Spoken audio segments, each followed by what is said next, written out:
And finally, Gulf News says hospitals in the United Arab Emirates will soon have ultrasound machines that can send images to smartphones so that proud mothers-to-be can share their babies with the social media world in an instant. We'll get a view on that in a moment.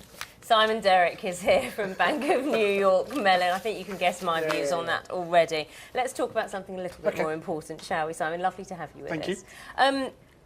I get the feeling that if you, all around the world, if you look at European leaders, two things have defined them.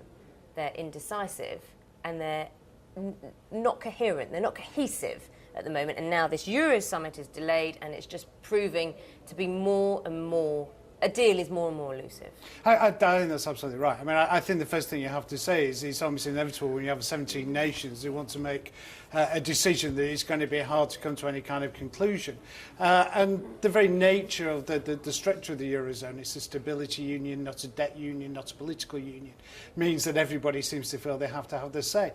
And of course, that leads to the problems that we've had, the paralysis that we've had in the Eurozone.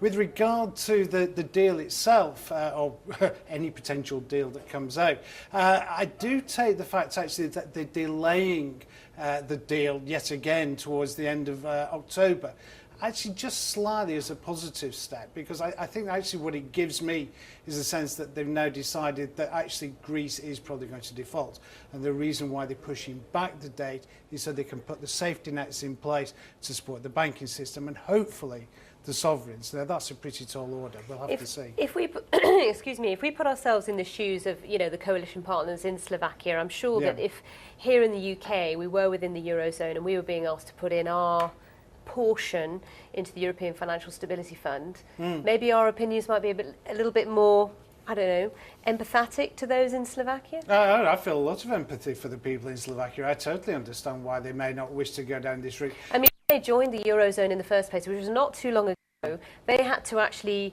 you know, adhere to quite stringent rules to get in, didn't they? And they're sort of saying, hang on a second, we had to really sort our own economy out before we could join.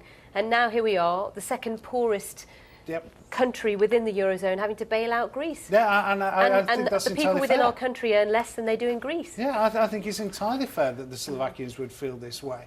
And that's the problem with the structure of the Eurozone at the moment, that these people are forced into giving these bailouts without there being any punitive measures that can be brought against the likes of But it's Greece. a no-win situation, isn't it? Because this fund has to be in existence, doesn't it? It has to function.